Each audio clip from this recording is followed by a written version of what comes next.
Dans l'histoire de la médecine, l'invention du stéthoscope a permis de mieux écouter ce qui se passe dans le corps humain. L'invention du microscope de mieux voir ce qui est très petit. L'invention de l'électrocardiogramme a permis de mieux mesurer l'activité cardiaque et l'invention de l'IRM a permis de mieux voir l'intérieur du corps. Ces outils compagnons facilitent l'exercice des médecins en accompagnant les patients dans leur parcours de soins. L'IA devient un outil compagnon essentiel en raison de sa capacité à traiter et à analyser rapidement des volumes importants de données. Elle permet d'extraire des informations exploitables à partir de grandes quantités de données. L'IA est aussi un outil compagnon. L'apprentissage de la machine passe par l'ingestion d'un énorme volume de données, bien précises. L'IA est ainsi capable de dépasser les performances humaines et de créer, à gauche, les modèles physiques composés de tous ces éléments biologiques, et à droite, le jumeau numérique avec ses fonctions, diagnostic, pronostic, optimisation de thérapie. Au centre, les données issues du modèle physique, ainsi que les modèles intermédiaires dépendant de l'approche souhaitée qui vient alimenter le jumeau numérique. L'IA, e-box, paramétrée par Alexandre Loupy, permet de générer des probabilités de perte du greffon jusqu'à 10 ans, de faire des suggestions sur les choix des meilleures compatibilités donneur-receveur, et en fonction du profil du receveur, l'IA propose le traitement le plus adapté après la greffe. Testé sur plus de 7500 patients, les prédictions de cet outil sont d'une grande fiabilité. L'IA facilitant l'identification de la correspondance entre donneur et receveur contribue à réduire la pénurie d'organes.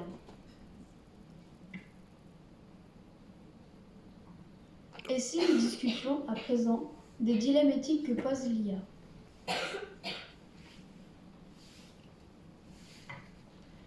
Donc tout d'abord, comme nous avons pu voir, toutes ces nouvelles inventions vont poser quelques questions. Donc tout d'abord, quid des données pour l'utilisation de l'intelligence artificielle dans les greffes ? Donc l'utilisation d'intelligence artificielle dans les greffes de rein, c'est sans aucun doute un nouvel atout majeur pour limiter au maximum les rejets. Cependant, que ce soit dans la décision du receveur de rein ou dans la détection d'un rejet, l'intelligence artificielle passe toujours par des lectures de données. Or, comment être sûr de garder ces données en sécurité ? Tout instrument informatique n'est pas fiable à 100%. Des fuites de données, des piratages sont toujours possibles. Et on voit souvent d'ailleurs des nouveaux scandales arriver sur des fuites de données importantes. Comment garantir l'intimité de ces données ? Un tel souci informatique pourrait avoir de lourdes conséquences, en particulier dans le cas de revente de données. Il serait ainsi facile d'imaginer des groupes frauduleux et cupides manipuler ces données pour faire un tri dans la population en fonction de leurs données de santé. C'est pourquoi de nombreuses personnes pourraient refuser ces nouveaux outils, bien que performants, par peur, surtout en voyant la montée de théories complotistes et même parfois dystopiques. De plus, si des données confidentielles concernant des donneurs venaient à être relâchées, des organisations malveillantes pourraient les utiliser dans des buts malhonnêtes de trafic d'organes et ainsi sélectionner les victimes de ces trafics dans un but lucratif. Enfin, nous pouvons considérer l'intelligence artificielle comme calculant des possibilités de donneurs compatibles. Si l'IA est une innovation capable de déterminer les receveurs grâce au génome, est-elle capable de trouver des personnes donneuses par la lecture du génome sans que cette personne ait pris la décision d'être donneuse ? Ceci pose le problème de l'utilisation de nos données. Par conséquent, deviendrons-nous des sacs de données pour la médecine ?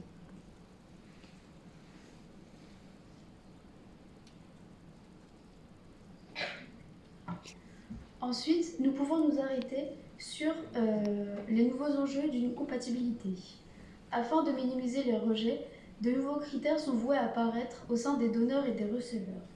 Actuellement, les critères les plus importants sont la compatibilité entre le donneur et le receveur, l'âge de la personne receveuse, est-ce un enfant ou une personne adulte, l'urgence en fonction du besoin d'un rein, une personne avec un besoin plus urgent sera prioritaire sur une personne qui peut encore vivre sans urgence première.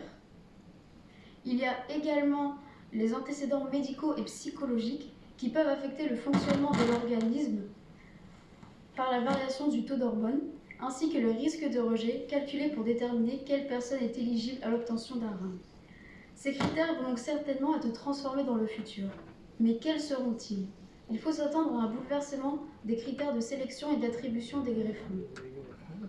Ceux-ci seront certainement prioritaires au niveau de la compatibilité grâce aux nouveaux outils. Cependant, devrions-nous laisser une intelligence artificielle prendre le soin de décider qui va vivre et qui va mourir, et ce sans remise en question ? Il faudra donc garder un certain contrôle. Ces outils peuvent à la fois être des sauveurs comme des bourreaux.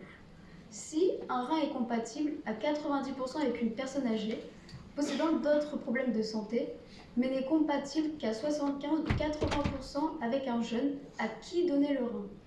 De manière purement quantitative, l'IA dira qu'il faut privilégier la personne âgée. Mais est-ce réellement le cas ?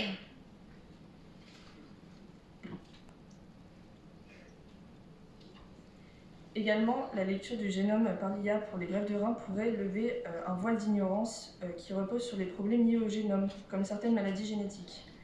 Donc on peut se remémorer le cas d'Angelina Jolie, qui, suite à une analyse génétique, a pris la décision de subir une ablation préventive des ovaires et des trompes de Fallope par crainte de cancer. Ainsi, nous pouvons envisager l'idée d'inégalité financière qui poserait le problème de l'accès à la greffe en fonction des revenus, mais également en fonction de l'éligibilité à la reconnaissance française. En effet, en France, une personne sans papier a-t-elle le droit et l'accès à une greffe qui pourrait le sauver ou encore un droit de don de greffe ? Ainsi, si l'on reconsidère l'hypothèse d'une IA révélatrice de donneurs compatibles, une même personne sans papier reconnue comme donneur compatible a-t-elle le devoir de donner son rein ? Par ces révélations ainsi qu'une nouvelle vision de la compatibilité entre donneur et receveur, les critères de greffe pourraient être bouleversés. Actuellement, l'âge et l'état de santé, entre autres, sont des facteurs de priorité. Mais en sera-t-il toujours le cas après la généralisation des techniques de l'IA ? Prenons un exemple simple et concret. Imaginons un enfant, en apparence avec une santé correcte hormis un rein dysfonctionnel, en attente de greffe.